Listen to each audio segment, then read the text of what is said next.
Okay, we're going to start this dumpling video out with a view from my kitchen window. This is what I get to see when I cook, except it looks so much nicer in the summertime. And this is my daughter Danielle. Hello. She's going to be the cooking host today. Here is the broth that we are going to make the Hatfield dumplings in.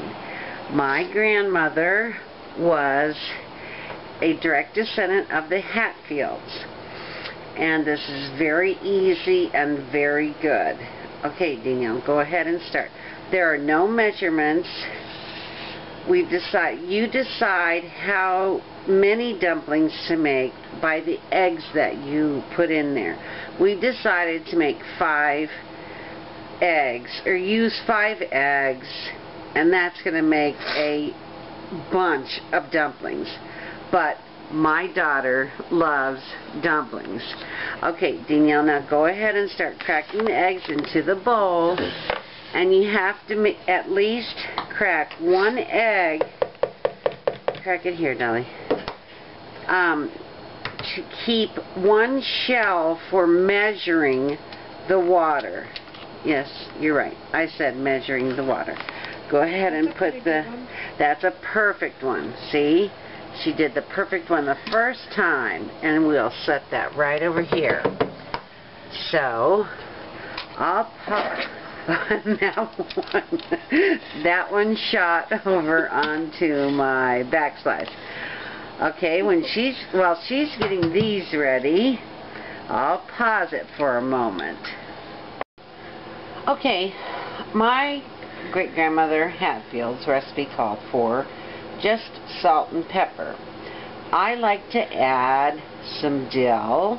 Danielle, go ahead and add the dill. Just a little. And you can add whatever kind of spices that you like, because these are simply, yikes, these are simply eggs, flour, and water. And these are not the, keep adding the rest, honey. These are not the kind of dumplings that, pepper. These aren't the kind of dumplings that, okay, good, Danielle, good, there we go. That like are those mushy extra ones. spicy. That are those mushy ones that mush in your mouth and are disgusting. These are really chewy and they're delicious. Okay, Danielle, with the spices. Alright, so... Oh, that was parsley. Parsley. I know, I have no fresh spices. Salt. And then pepper. And then I like to add some celery salt. And she will next take the fork and stir all... Well, I'm sorry, stop. Stop. She needs to add the water. Put the fork down, Danielle. You take the 1 eggshell that you saved. Now, we used 5 eggs, so we're going to use 5 half eggshells of water for the water in the dumplings. 1, 2, 3, 4, and 5. So, of course, if you only used 4 eggs, you would simply just put 4 eggshells of water in there.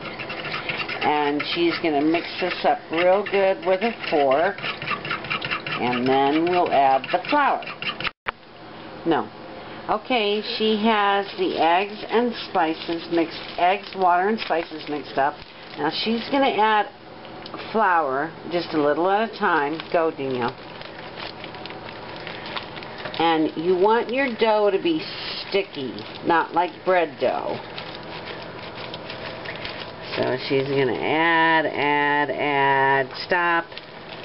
And then she's going to stir it with a wooden spoon. And you have to remember, just a little sticky. See, that is way too soupy, but she'll work that flour in there. And of course these are farm fresh eggs, that's why it looks so yellow. If you use store-bought eggs, it will simply look white.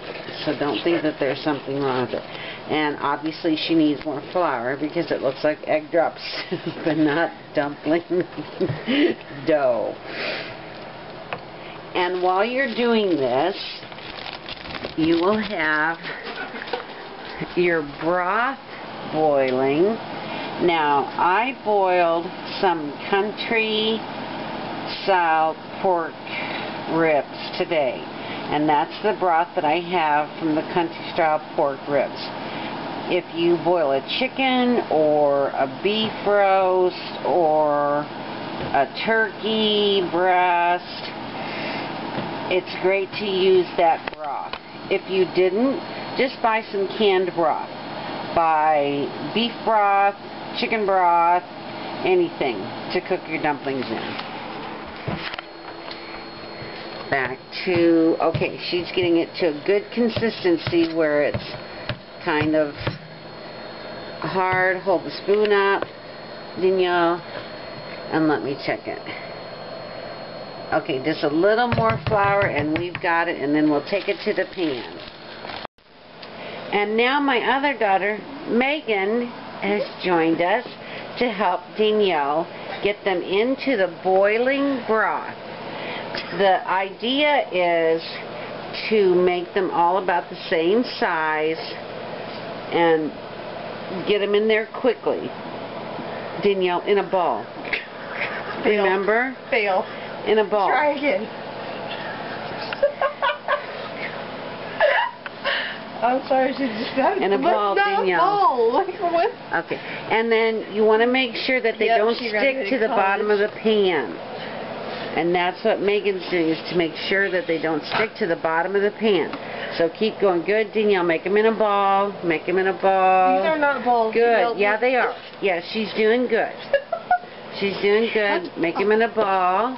And then when this process is over, we'll be right back. She got up there easy. Okay, now these are the dumplings cooking. You'll see a couple little pieces. Whoa, that steamed up the camera. You'll see a couple little pieces floating around.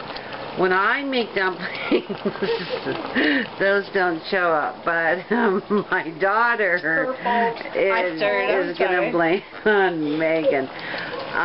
These need to boil in your broth for 8 to 10 minutes, and then we'll come back and show you what they look like when they're done.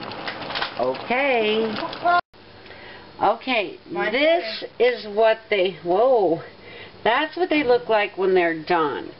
They're not doughy in the middle. This is a small one. So you'll want to make sure to pick out your, whoa, steam, to pick out the biggest dumpling you have in there. My daughter made very small dumplings, but that's what they look like when they're done. So we're going to go eat our dumplings, our toasted homemade bread, and barbecued ribs, and apple dump cake for dessert. Later.